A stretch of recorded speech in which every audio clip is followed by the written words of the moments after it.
선 팔도의 굽이굽이 길이란 길 위에는 늘 그들이 있었으니 바로 등에는 등짐을 치고 입에는 걸쭉한 입담을 문 보부상들이었지요. 그 중에서도 유난히 눈에 띄는 사내가 하나 있었는데 서글서글한 눈매에 너털웃음이 호탕하여 사람이 구름처럼 몰려드는 그 이름도 복스러운 만복이었습니다. 만복의 등짐 속에는 없는 것 빼고는 다 있다는 말이 과장이 아니었으니 아낙네들의 마음을 흔드는 곱디고 온 비단 조각부터 아이들의 혼을 쏙 빼놓는 달콤한 강정, 심지어는 북쪽 오랑캐 땅에서 건너왔다는 신기한 물건까지 그야말로 유지경 속이었지요. 허나 그의 진짜 재주는 물건을 파는 솜씨가 아니라 사람의 마음을 얻는 솜씨에 있었습니다. 팍팍한 살림의 한 푼이 아쉬운 아낙에게는 덤을 한 움큼 더 얹어주며 어머니, 복 많이 받으시오. 허허 웃었고 부모님께 드릴 선물을 고르는 효자에게는 자네의 그 마음 씀씀이가 바로 복일세. 라며 넌지시 가격을 깎아주곤 했으니 그의 좌판은 언제나 사람 사는 냄새로 가득했지요. 다만 한 가지 흠이 있다면 술 한 잔 걸치면 그 포부가 하늘을 찔러 때로는 감당 못할 허풍을 떨기도 한다는 것이었습니다. 야담TV 180번째 이야기. 천대받던 소녀에게 강정 한 조각을 주고 천하거상이 된 보부상. 그날도 만복은 충청도 어느 작은 고을의 저작거리에서 판을 벌이고 있었습니다. 목청 좋게 사람들을 불러 모으던 그의 눈에 저만치 떨어진 담벼락 그늘에 웅크리고 앉은 작은 소녀 하나가 들어왔습니다. 대여섯 살이나 되었을까 꽤 죄죄한 행색이었지만 그 눈빛만은 유난히 맑고 총명해 보였지요. 소녀는 만복의 좌판을 훔쳐보는 것이 아니라 그 옆 서책방에서 흘러나오는 글 읽는 소리에 귀를 쫑긋 세우고 있었던 것입니다. 어이, 꼬마야, 이리 와서 강정 맛이라도 보려무나. 만복의 말에 소녀는 움찔 놀라 고개를 숙였고 그 모습이 안쓰러웠던지 만복이 직접 강정 한 조각을 들고 다가갔습니다. 소녀는 선뜻 받아먹지도 못하고 고개만 젓고 있었지요. 그때 저작거리 아낙들의 수군거림이 만복의 귀에 들려왔습니다. 쯧쯧, 저 아이 말이오? 기생 월양의 딸이라지 않소? 애비가 누군지도 모르는 어미가 얼마 전병으로 죽고 나서는 아주 고아가 되었다더군. 저리 책은 좋아해서 못한단 말인가.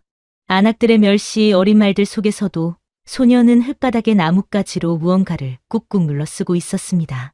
힐끗 보니 어깨 너머로 배운 것이 분명한 서툰 글자들이었지요. 그 순간 만복은 까마득히 잊고 살았던 자신의 어린 시절을 떠올렸습니다. 그 역시 보부상의 아들로 태어나 제대로 된 이름 대신 개똥이라 불리며 손가락질 받던 때가 있었지요. 글 공부는커녕 삼시세끼 밥 얻어먹기도 버거웠던 시절. 서당 앞을 서성이며 훈장님께 매를 맞아가며 어깨 너머로 글자를 훔쳐 배우던 자신의 모습이 저 작은 소녀의 등 위로 겹쳐 보였던 것입니다. 만복은 모굴대가 뜨끔해지는 것을 느끼며 아낙들을 향해 너털웃음을 터뜨렸습니다. 허허, 어머니들. 기생의 딸이면 어떻고 대감의 딸이면 어떻습니까? 저리 그를 아끼는 마음이 귀한 것이지요. 자고로 사람은 될성부른 나무는 떡잎부터 알아본다 하였는데 저 아이가 바로 그 떡잎 아니겠소? 만복은 소녀의 앞에 쪼그려 앉아 눈을 맞추었습니다. 얘야, 이름이 무엇이냐? 청하라 하옵니다. 청하라, 참으로 맑고 좋은 이름이구나. 글 공부가 그리도 재미있느냐? 청아는 그제야 작은 목소리로 답했습니다. 책을 읽으면 세상 모든 곳을 갈 수 있다 들었습니다. 그 말에 만복은 가슴 한구석을 무언가 쿵 하고 내려치는 것을 느꼈지요. 자신처럼 평생을 길 위에서 떠도는 인생. 어쩌면 이 작은 아이는 책을 통해 자신과 다른 길을 찾고 싶었던 것이 아니겠습니까? 그때였습니다. 저작거리의 악덕 객주로 소문난 배만칠이 기름 낀 얼굴을 번들거리며 나타났습니다. 그는 청아를 발끝으로 툭 치며 소리쳤습니다. 이년아, 내 어미가 진 빚이 얼만데? 여기서 게으름을 피우고 있어. 당장 우리 집으로 가서 물이라도 깃지 못할까? 배만칠은 월양이 죽기 전 약값을 빌미로 집문서와 땅문서를 헐값에 빼앗아 주고 있었던 것입니다. 청아는 어미의 빚 때문에 배만칠의 집에서 종 아닌 종살이를 하고 있었지요. 작은 아이가 그 험한 일을 어찌 감당할까. 만복의 주먹에 힘이 불끈 들어갔으나 뿌리 없는 떠돌이 보부상이 나설 일이 아니었습니다. 그가 할 수 있는 것은 그저 청아의 작은 손에 강정 몇 개를 쥐어주는 것뿐이었지요. 그날 밤 만복은 주막에서 잠을 이루지 못했습니다. 맑은 눈빛의 청아가 그리고 그 아이를 짓누르는 세상의 팍팍함이 무엇보다 그 아이에게서 보았던 자신의 과거가 눈앞에 어른거렸기 때문입니다. 결국 다음 날 아침 떠나기 전 만복은 배만칠의 집 앞에서 허들의 물을 깃고 있는 청아를 찾아갔습니다. 그리고는 자신의 등짐에서 가장 좋은 비단으로 만든 주머니 하나를 꺼내 건넸습니다. 청아야, 이것을 바꿔라. 비록 지금은 빈 주머니지만 만복은 주머니를 청아의 손에 쥐어주며 주변에서 혀를 차는 동료, 보부상들과 저 허풍쟁이 또 시작이군 하는 마을 사람들의 비웃음을 등 뒤로 한 채 아이의 눈을 똑바로 바라보며 호언장담을 하였습니다. 어쩌면 그것은 자신의 잊혀진 꿈을 향한 다짐이었을지도 모를 일이지요. 내 비록 지금은 이렇게 떠돌며 장사를 하지만 언젠가는 이 조선 땅에서 제일 가는 거상이 될 것이다. 그때가 되면 내가 꼭 너를 찾아오마. 그리고 이 고을 한가운데에 내가 눈치 보지 않고 세상의 모든 책을 마음껏 읽을 수 있도록 조선에서 제일 큰 서책방을 차려주겠다고 이 만복이가 내 이름을 걸고 굳게 약조하마. 주변의 비웃음 속에서도 청아는 제 키만 한 물동이 옆에서 자신의 눈앞에 서 있는 이 허풍쟁이 아저씨를 그저 맑은 눈으로 올려다볼 뿐이었습니다. 믿어서가 아니라 자신에게 이리 따뜻한 말을, 자신의 꿈을 응원하는 말을 건네준 사람이 처음이었기 때문이었지요. 청아는 비단 주머니를 부서질 세라품에 꼭 안았고 만복은 그런 청아의 머리를 큼지막한 손으로 한번 쓱 쓰다듬어 주고는 뒤도 돌아보지 않고 자신의 길을 떠났습니다. 바람처럼 나타났다가 바람처럼 사라진 보부상. 그의 등짐이 언덕 너머로 사라질 때까지 청아는 한참이나 그 자리에 서 있었습니다. 그날 이후 소녀는 고된 종살이와 세상의 비웃음 속에서도 품속에 빈 비단 주머니를 만지작거리며 언젠가 돌아올지 모를 한 사내의 약조 하나를 유일한 희망으로 삼고 살아가기 시작하였답니다. 강산이 한번 변하고도 남을 십수년의 세월이 더섭시 흘러갔습니다. 그 십수년이란 시간은 어떤 이에게는 칼이 되고 어떤 이에게는 둥근 돌이 되게 하는 법이지요. 허풍쟁이 보부상 만복에게 세월은 칼과도 같았습니다. 그는 청아에게 남기고 온 그 허풍 같은 약조를 단 하루도 잊은 날이 없었지요. 그 약조는 더 이상 허풍이 아니라 그의 삶을 이끄는 굳건한 표대가 되었습니다. 그는 새벽별을 보고 길을 나서 밤이슬을 맞으며 잠자리에 드는 고된 보부상 생활 속에서도 남들이 무심코 지나치는 장사의 길목을 악착같이 파고들었습니다. 가뭄이 든다는 소문이 돌면 그는 소금 짐을 지고 바닷가로 달려가는 대신 되려 내륙 깊숙한 곳으로 들어가 항아리를 몽땅 사들였습니다. 비가 오지 않으면 장을 담글 수 없으니 항아리 값이 똥값이 되는 것은 당연한 이치 아니겠습니까?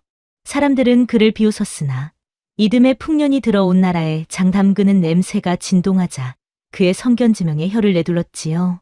또한 의주 상인들과의談판에서는 비단이나 인삼 같은 뻔한 물건 대신 사내 대장부라면 응당 이런 것을 차야지요. 라며 잘 벼린 호미와 낫을 내밀었습니다. 오랑캐 땅에 거친 사내들이야말로 튼튼한 조선의 농기구를 더 탐낼 것이라는 그의 해안은 정확히 들어맞았고 그는 농기구를 주고 그보다 10배는 값비싼 모피와 약재를 받아오는 수완을 발휘하였답니다. 그렇게 푼돈을 모아 목돈을 만들고 목돈으로 더 큰 장사를 하며 그의 이름 앞에는 어느새 떠돌이 보부상이라는 꼬리표 대신 거상이라는 묵직한 이름이 붙게 되었지요. 비록 얼굴에는 세상의 풍파가 깊게 새겨졌으나 그의 눈빛만은 청아를 떠나오던 그날처럼 서글서글한 온기를 잃지 않았습니다. 한편 작은 고을에 남겨진 청아에게 세월은 둥근 돌과도 같았습니다. 모진 풍파에 깎이고 깎여 닳아 없어질 법도 하건만 그녀는 그럴수록 더욱 단단하고 영롱하게 빛을 내는 조약돌처럼 자라났지요. 객주 배만칠의 구박과 핍박은 날이 갈수록 심해졌습니다. 그는 청아의 어미가 남긴 작은 초가집과 손바닥만 한 텃밭의 문서를 빌미로 여전히 청아를 자신의 집 계집종처럼 부렸습니다. 허나 청아는 그저 시키는 일만 하는 어수룩한 계집이 아니었습니다. 그녀는 배만칠의 어깨 너머로 장부 쓰는 법을 훔쳐배웠고 그가 장사치들과 나누는 대화를 귀담아 들으며 세상 물정을 익혔습니다. 배만칠이 썩은 곡식을 좋은 곡식에 몰래 섞어 파는 것을 보고는 비 오는 날 몰래 헛간에 들어가 썩은 곡식 자루 밑에 구멍을 내어 쥐들이 잔치를 벌이게 만들었지요. 다음 날 곡식이 반쯤 축난 것을 발견한 배만칠이 길길이 날뛰는 모습을 보며 청아는 남몰래 조용한 미소를 지을 뿐이었습니다. 영악해서가 아니라 그리하지 않고서는 살아남을 수 없었기 때문입니다. 어느덧 청아는가 20을 넘긴 어엿한 처녀로 자라났습니다. 굳은 일로 손마디는 굵어졌지만 그 얼굴만은 이름처럼 맑고 고와 저작거리 총각들의 마음을 숱하게 흔들어 놓았지요. 청아가 물동이를 이고 샘터라도 다녀올 때면 멀쩡하던 총각들이 괜히 헛기침을 하며 대들보에 머리를 찌는다거나 그녀의 치맛자락에 스치기라도 할세라 저작거리 한복판에서 제 발에 걸려 넘어지는 일이 부지기수였으니 이는 고을의 작은 웃음거리가 되기도 하였답니다. 이 모습을 지켜보는 배만칠의 속은 더욱 음흉하게 타들어갔습니다. 저 곱게 자란 것을 어찌 이용해 먹을까 궁리하던 그의 눈에 마침 한양에서 내려온 호색한 양반 하나가 들어왔습니다. 배만칠은 그 양반에게 청아를 하룻밤 시중들게 하고 목돈을 챙길 요량으로 청아의 어미가 남긴 빈문서를 들이밀며 겁박하기 시작했습니다. 내년이 오늘 밤 내 말귀를 알아듣지 못하면 내 어미가 남긴 그 초가집이고 뭐고 싹 다 내 것으로 만들고 너는 길바닥에 낫는 것은 물론이요. 관아의 빚을 갚지 않은 죄로 질질 끌려가게 될 것이다. 배만칠의 협박에 청아는 핏기가 가신 얼굴로 입술만 파르르 떨고 있었지요. 지난 10수년간 품속의 비단 주머니를 만지며 버텨왔던 희망이 한순간에 무너져 내리는 듯했습니다. 허풍쟁이 아저씨, 결국은 허풍이었나 보오. 체념의 눈물이 뺨을 타고 흐르던 바로 그 순간이었습니다. 때마침 조선 팔도를 호령하는 거상이 된 만복이 마침내 약조를 지키기 위해 고을로 돌아오고 있었습니다. 수십 명의 짐꾼과 칼을 찬 호위 무사를 거느린 그의 행렬은 그 자체로 고을을 압도하는 장관이었지요. 그가 타고 온 말의 안장에는 서역에서나 볼 수 있다는 금실이 빼곡히 수놓아져 있었고 짐꾼들이 짊어진 상자 틈새로는 햇빛에 반사된 오색 비단의 빛이 아지랑이처럼 피어올라 사람들의 눈을 멀게 할 지경이었습니다. 고을의 실세라는 배만칠조차 버선발로 뛰어나와 땅에 엎드려 머리를 조아렸습니다. 아이고, 어느 댁나으리신지 이 누추한 곳까지 행차하셨습니까? 소인 이 고을의 객주를 맡고 있는 배만칠이라 하옵니다. 만복은 10수년 만에 마주한 배만칠의 기름 낀 얼굴을 말 위에서 물끄러미 내려다보았습니다. 세월은 흘렀으되 인간의 탐욕은 변치 않는 법이었지요. 자네가 이 고을의 객주인가? 그렇다면 청아라는 아이를 알겠군. 지금은 어엿한 처녀가 되었을 터인데. 청아라는 이름이 나오자 배만칠은 순간 마른 침을 꿀꺽 삼켰고 등 뒤로는 식은땀이 주르륵 흐르는 것을 느꼈습니다. 대체 이 어마어마한 거상이 저 천하의 근본도 없는 계집을 얻지 않은 것인가? 그의 머릿속은 복잡한 셈으로 아찔해졌지요. 그는 애써 태연한 척하며 둘러댔습니다. 아, 청아라면 그 기생의 딸년을 말씀이십니까? 근본도 없는 것을 제가 거두어 먹여주고 입혀주고 있습지요. 허허, 거두어? 그래, 아주 잘 거두고 있는 모양이군. 만복은 싸늘하게 답하며 곧장 청아의 어미가 살던 초가집으로 향했습니다. 배만칠은 불안한 마음에 그의 뒤를 졸졸 따랐지요. 허물어져가는 살인문 앞에서 만복은 10수년 전 맑은 눈으로 자신을 올려다보던 그 작은 소녀의 모습을 찾고 있었습니다. 청아, 청아, 있느냐? 나다, 만복의 아저씨다. 약조를 지켜왔다. 만복의 우렁찬 목소리에 집안에서 창백한 얼굴의 청아가 문을 열고 나타났습니다. 그녀는 눈앞에 서 있는 이 위풍당당한 사내가 그 옛날의 허풍쟁이 보부상이라는 것을 한눈에 알아보았지요. 10수년의 세월이 흘렀지만 그 서글서글한 눈매만은 그대로였기 때문입니다. 청아의 눈에서 굵은 눈물방울이 툭 하고 떨어졌습니다. 그것은 반가움의 눈물이자 자신의 처지를 비관하는 서러움의 눈물이었습니다. 만복은 그런 청아의 모습에 가슴이 철렁 내려앉았습니다. 그리고 그 뒤에서 안절부절 못하는 배만칠의 모습을 보고는 모든 상황을 직감할 수 있었지요. 도대체 어찌 된 것이냐? 내 얼굴이 왜 이리 상해 있어? 저 자가 너를 괴롭힌 것이냐? 만복의 추궁에 청아는 차마 입을 열지 못하고 고개만 숙인 채 눈물만 뚝뚝 흘리고 있었습니다. 그 눈물이야말로 세상 그 어떤 말보다 더 큰 진실을 담고 있는 것이 아니겠습니까? 만복의 얼굴에서 웃음기가 순식간에 사라지고 그 자리에는 매서운 분노가 서리기 시작했습니다. 만복의 눈에서 불꽃이 튀는가 싶더니 이내 그는 깊은 숨을 들이마시며 표정을 싹 바꾸었습니다. 십수년 장사판에서 굴러먹으며 익힌 것은 물건 보는 눈만이 아니요. 자신의 속내를 감추는 것 또한 천하의 품이었기 때문이지요. 그는 싸늘하게 식은 눈으로 청아를 힐끗 내려다보며 짐짓혀를 찾습니다. 쯔쯔, 오랜만에 고향 아이를 만나 반가운 마음에 불렀더니 다짜고짜 눈물바람이라니 재수 없게 시리. 청아는 흠칫 놀라 고개를 들었습니다. 따뜻했던 옛날의 그 아저씨가 아니었습니다. 만복은 당황해하는 청아는 거들떠보지도 않고 배만칠 쪽으로 고개를 돌리며 비릿한 미소를 지었습니다. 이복의 배객주, 내 듣자 하니 자네가 이 아이 어미 비 때문에 곤란을 겪는다지. 헌데 내 눈에는 영 시원찮아 보이는구먼. 저런 비썩 마른 아이를 어디다 팔아먹겠다고 빈문서까지 쥐고 있나?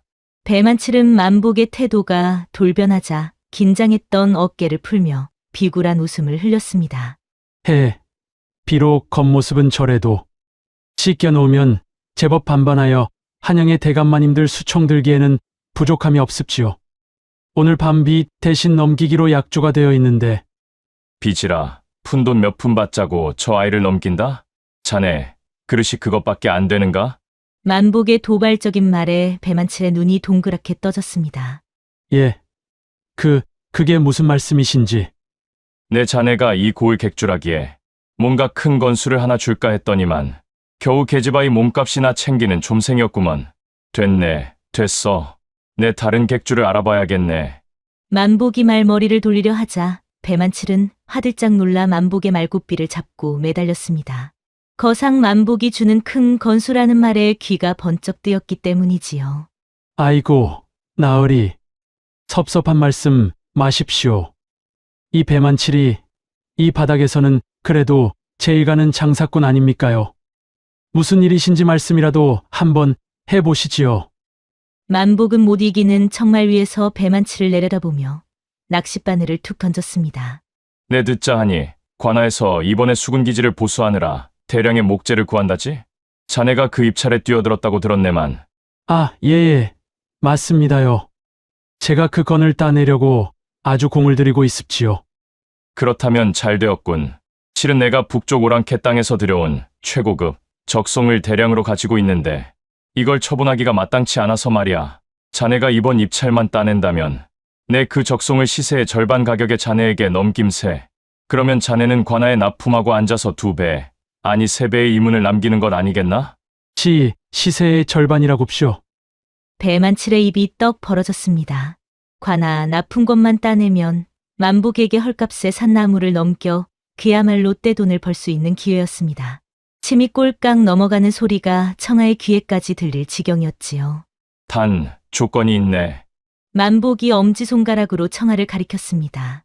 자네가 그 입찰을 따낼 만큼 능력이 있는 자라는 걸 증명해보게.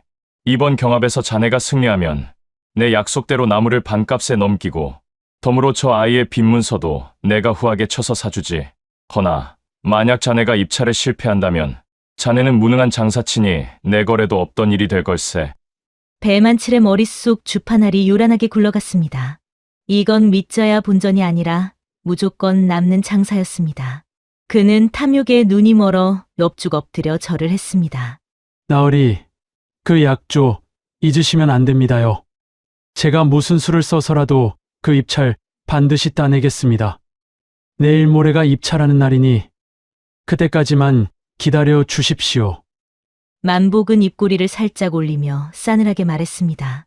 좋네. 내일 모레 관아 마당에서 보세.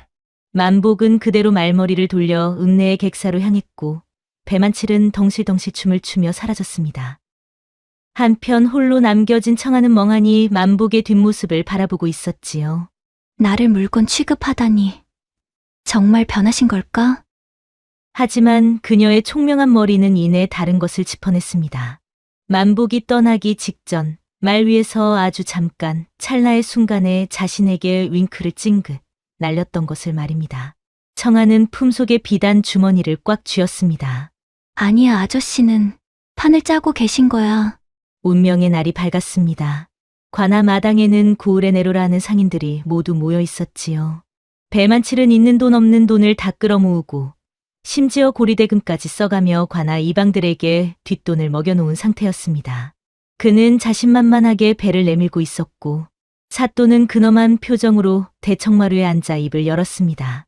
자, 이번 수군기지 보수 공사에 필요한 목재 납품건에 대해 각 상단은 입찰가를 적어내라. 배만칠은 회심의 미소를 지으며 자신이 준비한 금액을 적어냈습니다. 다른 상인들이 웅성거리는 사이 배만칠이 사또를 향해 넙죽 소리쳤습니다. 사또 나으리, 소인이 이번 공사를 위해 질 좋은 목재를 확보해 두었습지요. 가격 또한 다른 상단은 흉내도 못 낼 만큼 합리적으로 적었으니 부디 통촉하여 주시옵소서. 이방이 배만칠의 입찰서를 사또에게 올리며 귓속말을 하자 사또는 고개를 끄덕이며 만족스러운 표정을 지었지요. 모든 것이 배만칠의 뜻대로 되는 듯했습니다. 그때였습니다. 잠깐, 저도 입찰에 참여하겠습니다. 군중을 헤치고 걸어 들어오는 사내 바로 만복이었습니다. 배만칠은 눈을 의심했습니다. 아니, 거상 나으리가 왜 직접? 만복은 사또 앞에 정중히 읍소하며 쩌렁쩌렁한 목소리로 말했습니다. 소인, 보부상 만복이라 하옵니다. 소인은 이번 공사에 필요한 목재를 배객주가 적어낸 가격의 절반에 납품하겠나이다. 관아 마당이 발칵 뒤집혔습니다. 사또조차 놀라 눈이 휘둥그레졌지요. 절반이라니? 그게 가당키나 한 소리냐? 질 나쁜 나무를 쓰려는 수작이 아니고서야. 천부당만부당합니다. 사또. 소인이 북방에서 직접 봉수해 온 최고급 적송입니다. 이미 포구의 하역을 마쳤으니 지금 당장 확인해 보셔도 좋습니다. 배만칠은 얼굴이 사색이 되어 소리쳤습니다. 나으리, 이게 무슨 짓이십니까? 저에게 반값에 넘기기로 약조하시지 않았습니까? 만복은 그제야 배만칠을 돌아보며 저작거리를 후령하던 그 차가운 미소를 지어 보였습니다. 자네가 입찰을 따내면 넘겨주겠다고 했지. 헌데 자네가 내 입찰가보다 비싸게 부르는데 어찌 자네가 따낼 수 있겠나? 장사 하루 이틀 하나? 더 싸고 좋은 물건을 가진 놈이 이기는 게 이 바닥의 이치 아닌가? 이런 말도 안 돼. 내가 뒷돈을 얼마나 썼는데. 배만칠은 다급한 마음에 사또를 쳐다보았지만 사또 역시 계산기를 두드려 보니 만복의 제안이 훨씬 남는 장사였습니다.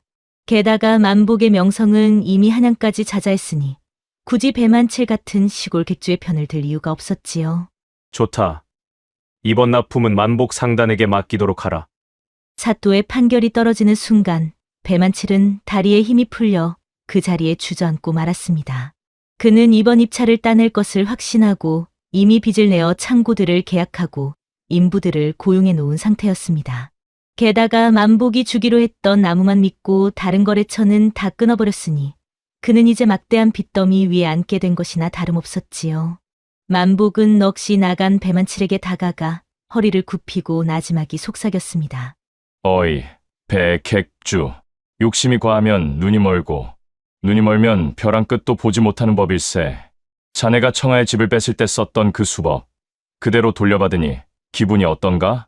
배만칠은 부들부들 떨며 만복을 올려다보았지만 금붕어처럼 입만 뻥긋거릴 뿐 아무 말도 하지 못했습니다. 그리고 만복은 몸을 일으키며 관아 밖 군중 틈에서 조마조마하게 지켜보고 있던 청아를 향해 걸어갔습니다. 그의 얼굴에는 더 이상 차가운 가면이 없었습니다. 10수년 전 강정 하나를 건네주던 그 따뜻한 보부상 만복이 아저씨의 얼굴로 돌아와 있었지요. 잠시 뒤 만복이 청아 앞에 멈춰 서자 두 사람의 시선이 허공에서 애틋하게 얽혔습니다. 10수년의 모진 세월이 그 시선 속에서 녹아내리는 듯했지요. 만복은 큼지막하고 거칠어진 손을 들어 청아의 뺨에 흐르는 눈물을 조심스럽게 닦아주었습니다. 많이 놀랐느냐? 장사꾼은 몰래판을 뒤집을 때 가장 짜릿한 법이란다. 만복의 호탕한 말에 청아는 그제야 참았던 숨을 토해내며 왈칵 눈물을 쏟았습니다. 하지만 이번 눈물은 서러움이 아닌 안도와 감격의 눈물이었지요. 아저씨 정말 돌아오셨군요. 만복은 껄껄 웃으며 청아의 어깨를 두드려 주었습니다. 그리고는 그녀의 품속에서 살짝 삐져나온 낡은 비단 주머니를 발견하고는 더욱 깊은 눈으로 그녀를 바라보며 물었습니다. 그 비단 주머니 아직도 가지고 있었느냐? 청아는 고개를 끄덕이며 낡았지만 깨끗하게 간직해온 주머니를 꺼내 보였습니다. 그 모습에 만복은 더 이상 아무 말도 할 수 없었지요. 그 어떤 천금보다, 그 어떤 약조보다 더 귀한 마음이 그 작은 주머니 안에 담겨 있었기 때문입니다. 이 모습을 지켜보던 저작거리 안악들이 저희끼리 수군거리기 시작했습니다. 어머, 저 거상나으리 눈에서 꿀이 뚝뚝 떨어지는 것 좀 보게. 저러다 청아와 몸이 달아 없어지는 내 그려. 글쎄 말일세. 시수년 묵은 약조를 지키러 온 건지, 시수년 묵은 신랑감을 자처하러 온 건지 원. 호호호. 그 유쾌한 웃음소리를 들었는지 못 들었는지 만복은 그저 청아를 바라보며 미소 지을 뿐이었습니다. 돌아오고 말고. 자, 이제 쥐새끼 잡는 판은 끝났으니 우리 진짜 밀린 셈을 치러야 하지 않겠느냐? 만복의 시선은 저 멀리 배만칠의 집이자 청아의 어머니가 빼앗겼던 그 집, 그리고 그 옆에 너른 공터를 향하고 있었습니다. 그곳은 바로 만복이 약조했던 조선 제1의 서책방이 들어설 자리였지요. 만복의 통쾌한 승리로 관하 마당의 소동이 끝난 다음 날부터 배만칠의 객주 앞은 그야말로 아수라장이었습니다. 그가 입찰을 위해 끌어다 쓴 빚의 대가는 혹독했지요. 성난 인부들이 어제 일당을 내놓으라! 소리치며 몰려와 객주 문짝을 걷어찼고 눈에 핏발이 선 고리대 금업자들은 어제까지 갚기로 한 빚을 이자까지 쳐서 내놓으라 으름장을 놓으며 집기를 부수기 시작했습니다. 내 돈 내놓으란 말이다! 이 사기꾼 놈! 당장 쌀 한 가마라도 내놓지 못할까? 평생 남의 눈에 피눈물을 내게 하던 배만칠이 이제는 자신이 그 피눈물을 흘리며 나뒹구는 신세가 된 것이지요. 그는 결국 빚쟁이들에게 모든 것을 빼앗기고 밤중에 멍석 하나만 둘러쓴 채 야반도주를 하고 말았답니다. 그 뒤로 배만칠을 보았다는 사람은 아무도 없었다 하니 과한 욕심이 부른 비참한 말로가 아니겠습니까? 한편 배만칠의 객주와 집, 그리고 그가 빼앗았던 청아 어머니의 초가집까지 모두 경매에 나왔을 때 만복은 껄껄 웃으며 그 모든 것을 헐값에 사들였습니다. 그는 곧바로 배만칠이 살던 기름진 기와집을 부수고 그 자리에 어마어마한 규모의 서책방을 짓기 시작했지요. 1년 후 마침내 서책방이 완공되던 날이었습니다. 청아 서가라는 현판이 내걸린 서책방은 그 규모와 장서의 양이 한양의 웬만한 서책방은 명함도 못 내밀 정도였습니다. 만복은 곱게 단장한 청아의 손을 잡고 서책방 문 앞에 섰습니다. 청아야, 들어가 보거라. 이제 이곳은 내 것이다. 청아는 믿기지 않는다는 듯 서책방 안으로 들어섰습니다. 천장까지 닿을 듯 빽빽하게 꽂힌 책들, 은은한 묵향, 그리고 창문으로 쏟아져 들어오는 따사로운 햇살까지 모든 것이 꿈만 같았지요. 그녀는 떨리는 손으로 책 한 권을 꺼내 들고는 만복을 돌아보며 물었습니다. 아저씨 정말 제 것입니까? 이 모든 것이. 만복은 미소를 지으며 나지막이 청아에게 물었습니다. 청아야, 혹 기억하느냐? 10수년 전 내가 내게 왜 글 공부가 그리도 재미있냐고 물었을 때 내가 무어라 답했는지를. 청아는 잠시 생각에 잠기더니 이내 작은 목소리로 답했습니다. 책을 읽으면 세상 모든 곳을 갈 수 있다. 그리 답했습니다. 그래, 바로 그것이다. 만복의 눈빛이 아련한 회상에 잠겼습니다. 그는 평생 처음으로 자신의 가장 깊은 속내를 꺼내 보였습니다. 나는 평생을 길 위에서 살아온 떠돌이다. 내 발은 이 땅에 묶여 정처 없이 떠돌았지. 그런데 그날 글바닥에 주저앉은 작은 아이가 말하더구나. 책만 있으면 세상 모든 곳을 갈 수 있다고. 그 순간 나는 망치로 머리를 한 대 얻어맞은 듯했다. 나는 몸으로 떠돌았지만 너는 그 작은 몸 안에 세상 끝까지 날아갈 수 있는 자유로운 영혼을 품고 있었던 게야. 그의 목소리가 조금씩 떨려왔습니다. 그날 이후 내 장사길은 더 이상 돈을 버는 길이 아니었다. 너의 그 자유로운 영혼이 마음껏 날개짓할 수 있는 하늘을 만들어주기 위한 여정이었지. 이 문의 크고 작음이 나를 기쁘게 한 것이 아니라 이 서책방의 기와장 하나, 석가래 하나가 쌓여가는 상상이 나를 버티게 한 것이야. 지난 10수년간 나를 살게 한 것은 언젠가 너의 그 빛나는 눈을 다시 보겠다는 희망, 단 하나였다. 만복의 진심 어린 고백에 청아는 비로소 그의 약조가 단순한 동정이 아닌 자신을 향한 깊고 간절한 연심이었음을 깨달았습니다. 그녀의 뺨 위로 뜨거운 눈물이 흘러내렸습니다. 만복은 그런 청아의 눈물을 조심스럽게 닦아주며 그제야 능청스러운 미소를 지어 보였습니다. 그러니 말이다. 이제 와서 너에게 내가 아저씨 소리를 들으면 내 십수년 세월이 너무 억울하지 않겠느냐. 이제는 서방님이라 불러야지.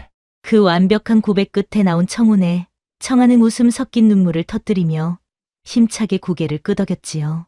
그 후로 두 사람은 혼례를 올렸고 청아 서가는 고을의 사랑방이자 등불 같은 곳이 되었습니다. 청아는 자신의 총명함으로 만복의 상단 일을 돕는 든든한 동업자가 되었지요. 어느 날 청아는 서책방 앞에서 책을 만져보고 싶지만 돈이 없어 머뭇거리는 가난한 아이들을 보게 되었습니다. 그 모습에서 자신의 어린 시절을 떠올린 청아는 만복과 상의하여 서책방 한편에 아이들을 위한 무료 서당을 열었습니다. 청아는 낭낭한 목소리로 아이들에게 천자문을 가르쳤습니다. 하늘천, 따지, 거물현, 누를황. 그 모습을 서책방 기둥에 기댄 채 흐뭇하게 바라보던 만복의 눈에 청아가 아이들에게 다정하게 말하는 모습이 들어왔습니다. 얘들아, 똑똑히 기억하거라. 배움에는 귀천이 없단다. 그러니 마음껏 꿈을 꾸고 책을 통해 세상 어느 곳이든 펄을 날아가 보거라. 만복은 그 모습을 보며 자신의 약조가 비로소 가장 아름다운 꽃을 피웠음을 깨달았습니다. 또다시 수십 년의 세월이 흘렀습니다. 만복과 청아는 머리에 흰 서리가 내린 노부부가 되었지요. 두 사람이 세운 서당에서는 수많은 아이들이 그를 깨우치고 꿈을 키워나갔습니다. 어느 볕 좋은 가을날 만복과 청아는 서책방 툇마루에 나란히 앉아 서당 마당에서 뛰노는 아이들을 물끄러미 바라보고 있었습니다. 아이들의 웃음소리가 마당 가득 싱그러웠습니다. 만복이 따뜻한 온기가 남은 청아의 주름진 손을 가만히 감싸주며 조용히 말했지요. 부인, 내 평생 천하의 진귀한 물건은 다 만져보고 억만금의 돈도 벌어보았소. 청아는 말없이 남편을 바라보았지요. 허나 내 장사 인생을 통틀어 가장 값지고 가장 남는 장사는 바로 십수년 전 강정 한 조각으로 당신의 마음 한 자락을 얻었던 그 순간이었소. 청아는 대답 대신 만복의 어깨에 조용히 머리를 기댔습니다. 그렇게 두 사람의 미소 위로 황금빛 가을 햇살이 따사롭게 쏟아져 내리고 있었지요. 구독과 좋아요, 알림은 새로운 이야기를 만드는 큰 힘이 된답니다. 그리고 뒤에 뜨는 다음 이야기도 놓치지 마세요. 여러분의 하루가 행복하시길 정성을 다해 기원합니다.